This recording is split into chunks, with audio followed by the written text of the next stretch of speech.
Now, I bet you want to know why Jay-Z and Beyonce's name keep popping up around the whole Diddy thing. Well, that's why I'm here. Now, first thing you gotta know is when somebody like Diddy gets taken down, things always start out as a rumor. Diddy has had rumors floating around for like decades. The storm nobody believed would ever arrive has finally broken open, and the entire industry is trembling under the weight of a case so serious, so layered, that it threatens to expose far more than one name or one moment in time.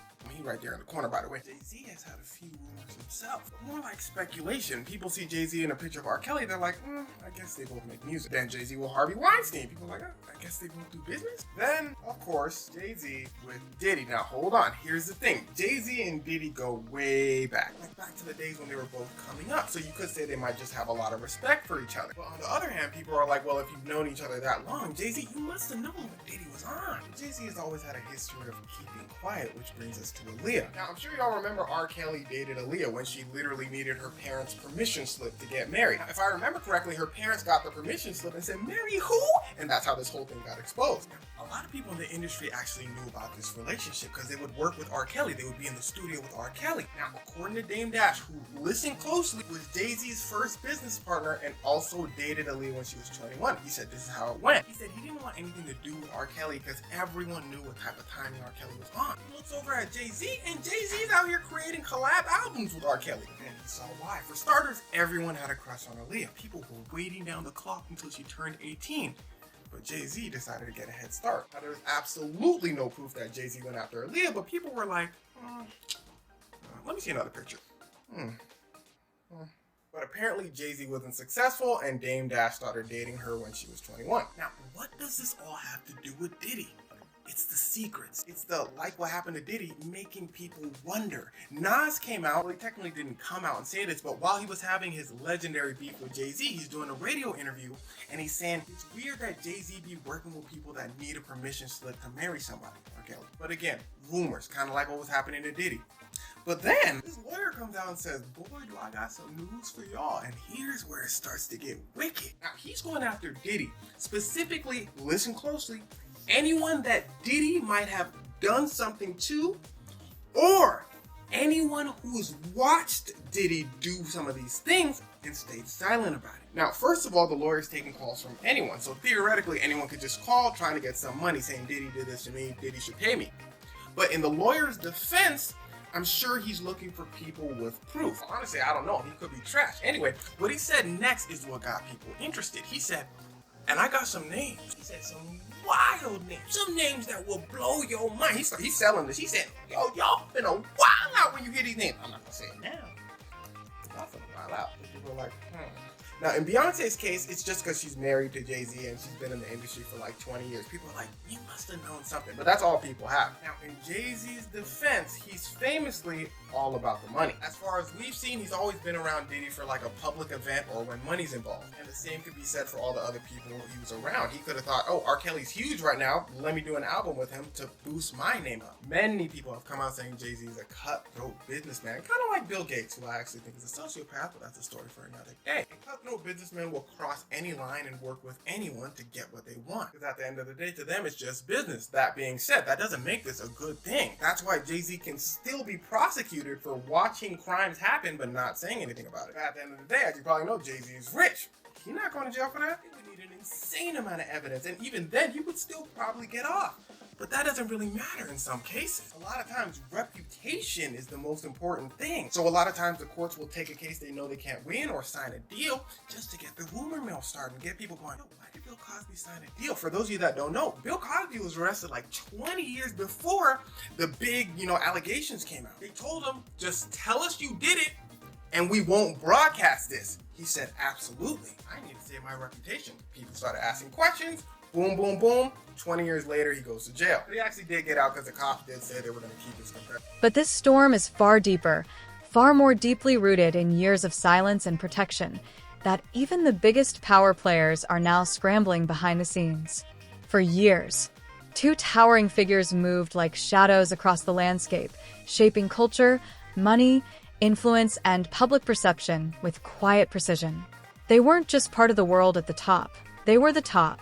Entire networks bent around their power. Entire movements formed because of their approval. Entire fortunes existed because of their influence. Then the new pieces of evidence surfaced and everything shifted at once. This wasn't just another scandal or a fleeting headline. It was a rupture, a crack in the foundations so deep that every move they ever made is now being re-examined through a darker, more unforgiving lens. What's emerging isn't the clean, polished image they spent years constructing. What's emerging is the truth. Messy, disturbing, layered, and impossible to contain now that the door has finally cracked open. And it didn't explode all at once. It began quietly the way these things always do. A single leak here, a whisper there, just enough to make people start looking closer. And once they did, there was no turning back. Buffy, I know you're not really tapped in, but what Yeah, the last thing I saw was like a guy there. He was like, yo, he like pushed me into the truck. It really hurt. And he sounded me. Like he sounded me. I was like, yo, look, I could find other things to do for money. Did you see the video? I could find other things to do for money. But I'm not sure I can say that for money. How much is this guy trying to get? I don't know. Like if this is a simple suit situation, but it's like 20 mil, I can say it. You still had the blackest face out. Yes. You still had the mimic his voice because he's like, But his damn. voice wasn't even that different. And that little deep well, I was like almost like, no, that's you, young buck. Yo, I almost felt like it was him. I almost knew who it was. You know what I mean? I was like, nah, that's fucking funny. Yo, you can't say that dudes are having sex with other dudes, bro. That might come for you. You Yo, say sweet love, sweet love. Yeah, young Gotta buck. say make sweet love. Make That's sweet young love. buck breaking right there. Make sweet love. There's rules to rap beef now, bro. Now people Not in don't your know. day. Well, I'm saying like, God, That man, was good. why is your homeboy so close to you when you come out of that? Look like you guys just made sweet love. I'm gonna say sweet love instead of anything that says. That's to me, that's better because they're gonna try to make it something else. You know what I mean? Yeah, that was smart. Like I didn't think about that. I say things that are borderline. Like I'm like, oh my God, you're in trouble. You? Like all the time. Because I just say. Nah, but you the got way I close think. when he offered to take you shopping. Yeah, you see, now Mika's in the same shirt. He's out there in the same shirt. This is not Photoshop. This is really happening. I'm just saying it. No, stop it, man. You set that up. Look, you set that up. This dude, he's in the same shirt. What do you mean he's in the same shirt? Well, obviously was not offended by what I was offended by. This is what I'm saying, bro. Like you go, I'm like, nah, it was odd. Like, this is some of the things that people say. Like, girls, guys may say to a girl, let me take a shot. See? Damn. They found it that quick. What do you think's happening in the middle?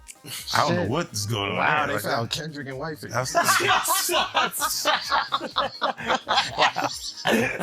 You can't dress up Kendrick like that. Oh, you can't dress him up like that. he's That's like the white chicks movie, bro. You can't do that. Yeah, that was comedy. That was good. Yeah, but that Get was, away with Whiteface. that's obviously doing shopping. They got the same outfit. Yeah, That's true. Yeah, That's a nice shirt. That's a nice shirt. All right, so when he said the shopping line, in real life, what did you say?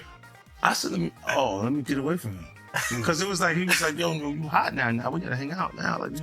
Like hang out. Yeah. He said, I don't know, man. I take you shopping and I get you some flash and you can give me the hood shit. And I was looking and I was like, let me just move away from him because I'm gonna mess up the wedding. I always say to myself, like, It was someone's wedding. it was Chris Lighty's wedding. It's in Miami. Nori's there. Nori knows this because I looked at him like, yo.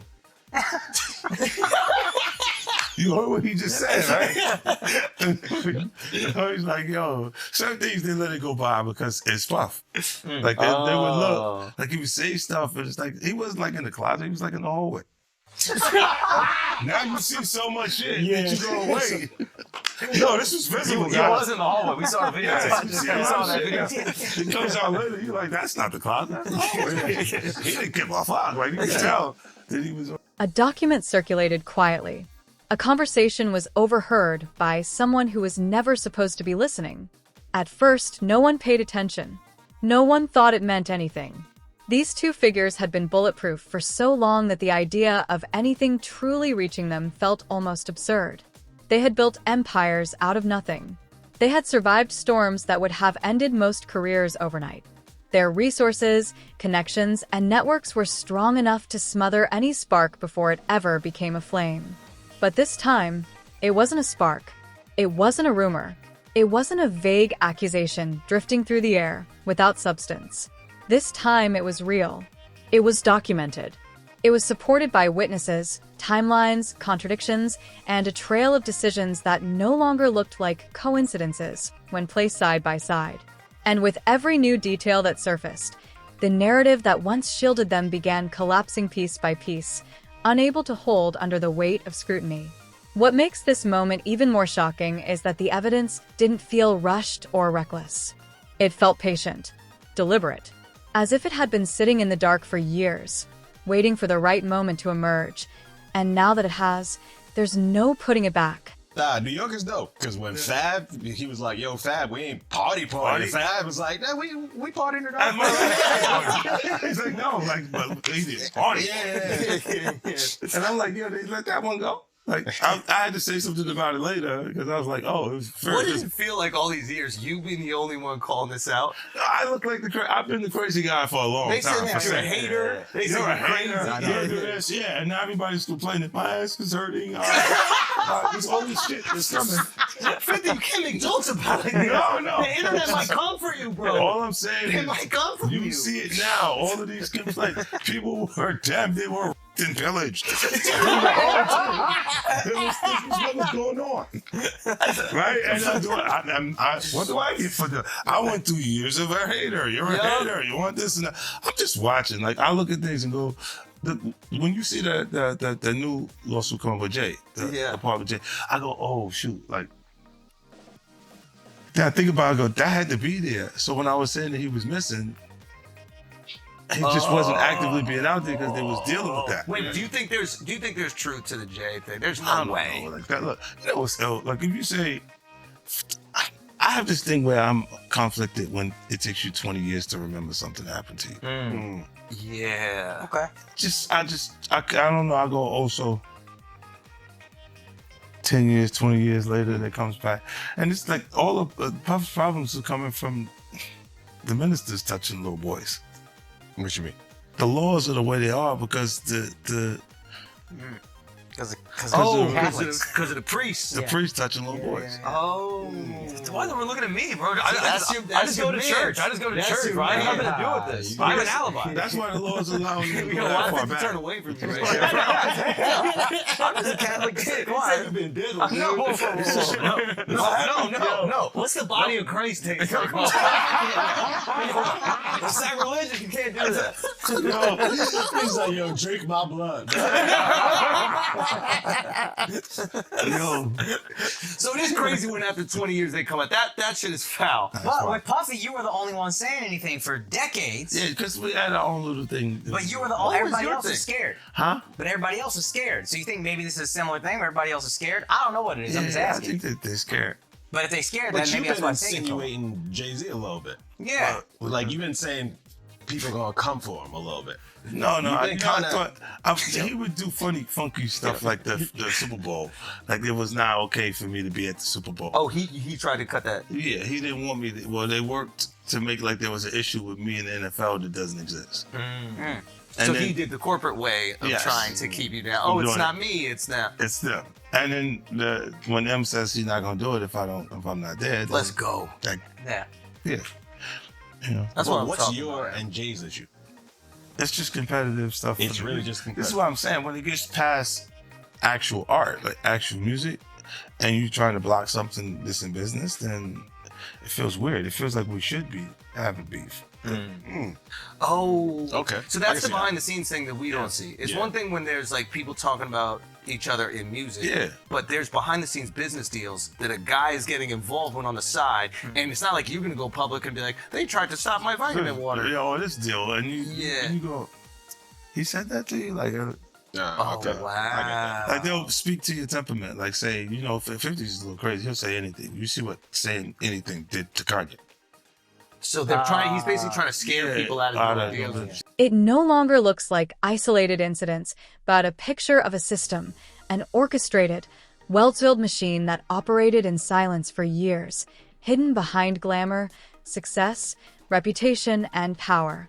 Places, events, patterns, and connections are now surfacing that the public was never meant to see, and with every new detail that slips through, the world moves closer to a version of these figures no one was prepared for. The reaction isn't limited to the public either. Behind closed doors, the panic is real as former allies quietly retreat, distance themselves, and rewrite history in real time. Insiders are whispering that this isn't just a serious case, but one capable of pulling dozens of unexpected names into the light, unraveling relationships meant to stay buried, and exposing the true blueprint of how power operated behind the scenes. For the two central figures at the heart of the storm, the most terrifying reality is something they've never faced before: the total loss of control. Have been reacting to it as well. And I think a good place to start would be with rapper 50 Cent. Why? Why him? Because he has already been quite vocal during the Sean Combs legal saga. For instance, after the raids by federal agents on Combs' properties months ago before his arrest, 50 Cent posted on Instagram, "Now it's not Diddy do it, it's Diddy done. They don't come like that unless they got a case." And he has posted several memes mocking Combs' legal troubles. He also shared a video from someone on social media that called Combs too freaky for society. And when Combs was officially arrested, he took to Instagram. He posted a picture of him and Drew Barrymore and wrote, "Here I am, keeping good company with @the Drew Barrymore Show, and I don't have 1,000 bottles of lube at the house." Obviously a reference to the amount of lubricant and baby oil that prosecutors revealed were recovered from Sean Combs' properties. And in fact, I should also tell you that 50 Cent is reportedly working on a Netflix documentary about Combs' legal troubles. But when it comes to Jay-Z, what did he say?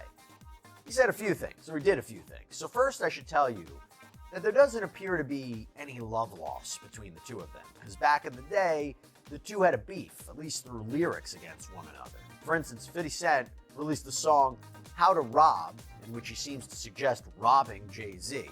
And Jay-Z put out a song called It's Hot, Some Like It Hot, in which he rapped, "I'm about $1, what the F is 50 Cent?" Now, although they had performed together in the past, maybe patched things up or looked like things were okay, doesn't really look like they're besties, because I mean in 2011, 50 told MTV News, "We don't have those kinds of relationships. These people are people I associate with. We're in the same business. We're not necessarily friends. We don't call each other for no reason."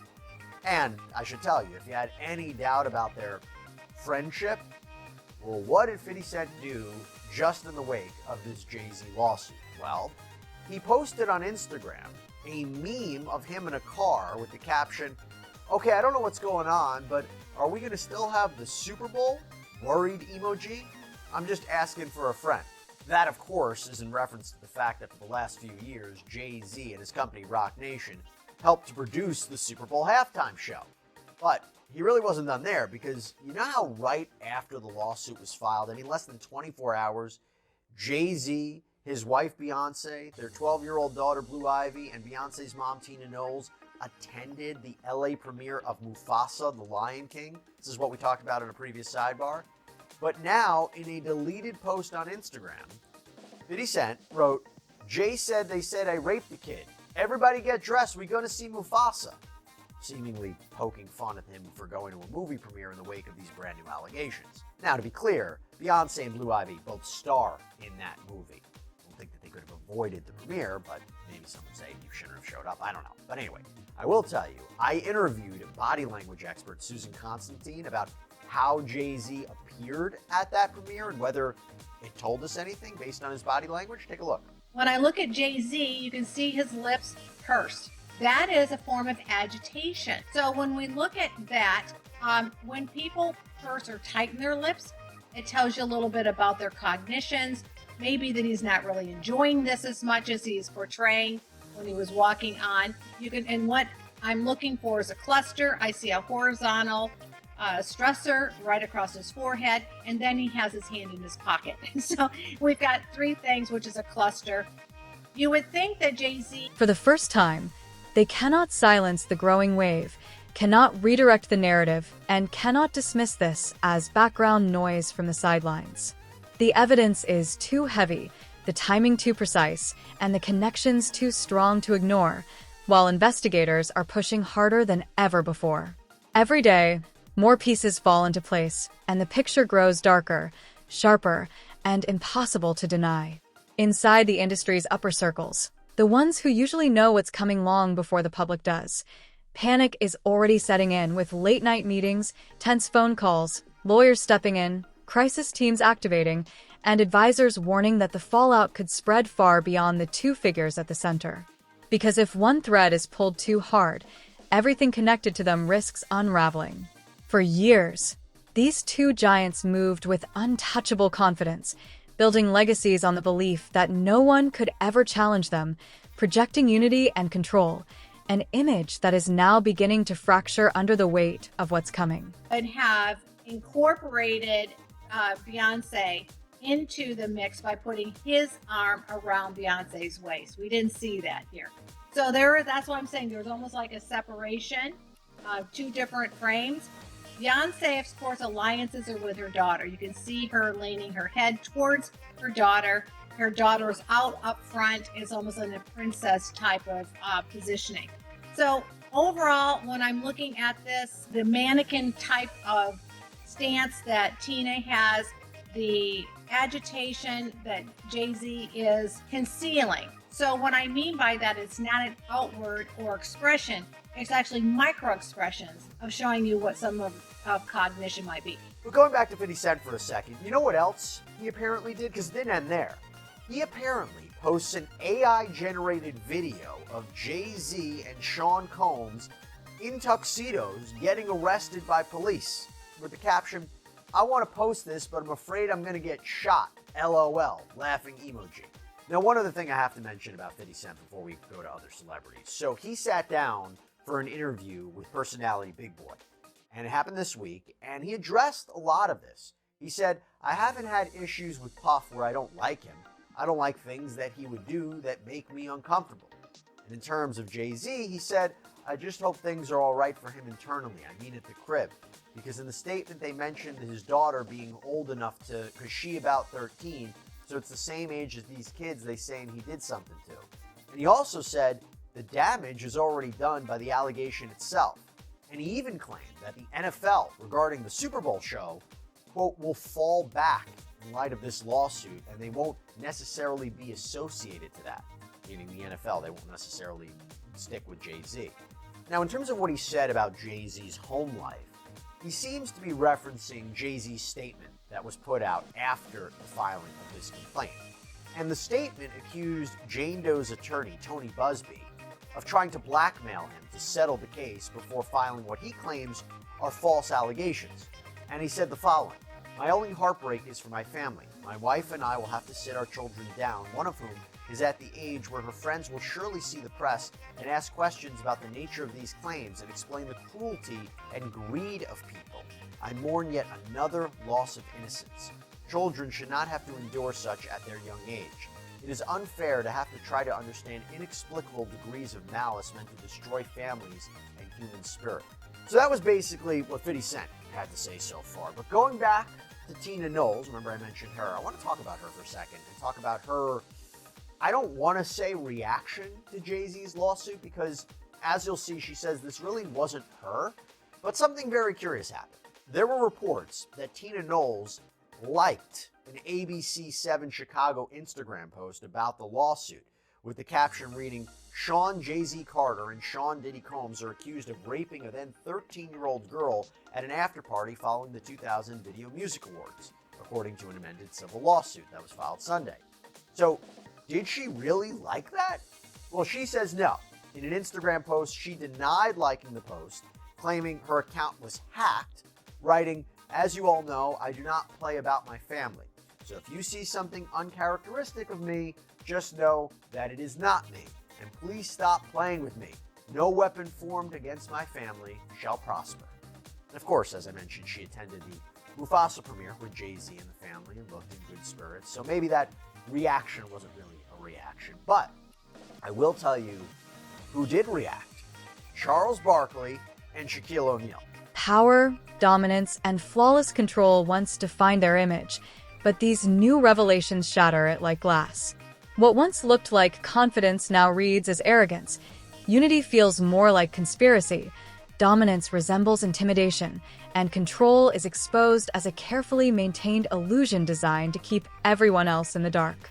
The public still hasn't seen the full scope of what's unfolding. What's come out so far is only the surface, the first layer of a much larger and more disturbing story. Investigators have released very little, and insiders are leaking only fragments, carefully measured pieces that hint at something far bigger waiting behind the curtain. When the full picture finally emerges, it will land with a force no one is prepared for. The most chilling aspect isn't any single piece of evidence, but the patterns forming across different timelines, locations, and testimonies, separate stories aligning, independent witnesses describing the same behavior, and timelines locking together so precisely that coincidence becomes impossible. That's the moment the shock truly sets in, when denial collapses and the reality becomes undeniable. The stage for this one. So we go to the December 10th broadcast of Inside the NBA on TNT. And there is a discussion among the group of Kenny Smith, Ernie Johnson, Shaq, and Barkley about who could face off against commentator Stephen A. Smith on the basketball court. So at one point, Charles Barkley says to Smith, "You said the man isn't on your level. Stephen A. played college basketball." Now Smith defends himself, says that he's a champ, and then he says to Shaq, "Listen, man, do you think Jay-Z or..." And he starts to trail off. And before he can finish his thought, Barkley jumps in and goes, "Probably not a good time right now." All the panelists start laughing. The crew in the background starts laughing. Smith jokes and says, you're silly, man, while shaking his head. And then Shaq gets up, walks off stage, and hides behind a pillar in a joking fashion as Ernie Johnson says, "Go and see if you can fix the wall, will you, Shaq?" Now he ends up coming back to set without really further discussing Jay-Z. Just an interesting response, considering Jay-Z and Shaq have been photographed together through the years, but I guess what I'll say is just a lighter moment in what is a very, very serious and deeply disturbing set of allegations. Now, while that wasn't really specific what to make of that reaction, I will say who did get into specifics. Charlemagne. So he hosts the Breakfast Club, and he says the following: "Good for Hov. I'm glad Jay-Z responded just like that because this has been going on for too long. It is a grift. These accusers go to these lawyers with all these salacious claims. The lawyer will put more sauce on the salacious claims. They reach out to your team, say if you don't settle with us, we're going to go public with these claims. They'll tell you they're going to hold a press conference. We're going to do interviews. And a lot of people settle because they don't want the bad press. And most people settle. You'd be surprised how many people settle. The court of public opinion makes everybody guilty, so it makes a lot of people settle." And Hov said, "Kiss my A, I'm not settling, and I don't blame him." And then he went on to say, "At some point, this litigious blackmailing and extortion has to stop." And he also added, what you hear is this, right? You hear the initial accusation, but you don't ever see when the case gets dropped. You don't see when the case actually gets dismissed. That is a really interesting reaction. I mean, seemingly, he's not believing Jane Doe's claims, or Tony Busby, at least as of now. And seemingly, he's praising Jay-Z and his lawyers' aggressive strategy. We've talked about this before. Jay-Z knew this lawsuit was going to be filed. He had that response prepared. He and his attorney have been actively fighting since this case got filed to get the case dismissed. And they've been arguing that Jane Doe should have to reveal herself. And to not do so is procedurally improper. They have even said the case should be thrown out. They have gone on the offensive, calling Busby's actions extortion and blackmail, criticizing him for sending a demand letter prior to him being named in the lawsuit. And apparently Jay-Z filed his own lawsuit against Tony Busby, accusing him of extortion and intentional infliction of emotional distress. Now, some would say that Busby didn't do anything wrong, that a demand letter is very standard practice. You send the demand letter to try to settle the case or go to mediation. That is standard practice. But if Jay-Z is saying these claims against him are false, and this was just an attempt to settle so he wouldn't be exposed, this isn't right, he says, and he's fighting it. I will say it'll be interesting to see if more lawsuits come out against Jay-Z, because I will say, in his lawsuit against Tony Busby, he seems to indicate that Busby has accused him of misconduct, not just with respect to this Jane Doe, but at least one other person. Edelin, because this is the moment when the truth becomes impossible to deny and the full magnitude of what was happening behind the curtain begins to sink in. Even the two figures at the center of the storm seem to sense that everything is spiraling out of their control. Those close to them say the confidence is gone, replaced by visible strain, rushed decisions, and reactive moves driven by desperation rather than strategy. They're no longer brushing things off or projecting certainty. They're scrambling, trying to slow a wave that cannot be stopped. As the illusion of control collapses, more insiders are stepping forward, people who stayed silent for years now finding courage, safety, distance, or relief in finally speaking. With every new voice, the story becomes harder to bury, shifting from an isolated case into something far more dangerous, a systemic problem rooted in power, secrecy, and enforced silence. Once symbols of success, the two central figures are now seen as symbols of a darker structure many suspected but could never prove. The industry feels it too. Projects paused, deals frozen, allies quietly disappearing, accusations circulating behind closed doors. All signs of a slow-motion collapse. What's terrifying isn't just what these two may have done, but what exposing them could reveal about everyone connected to them. Public opinion is turning, fear is spreading, and the empires built on influence and perception are now feeding the very downfall they tried to prevent. This isn't the end of the story. It's the beginning. What's surfaced so far is only enough to spark the fire. Investigators know more, insiders know more, and those who stayed silent the longest are only just beginning to speak. The real storm hasn't even arrived yet,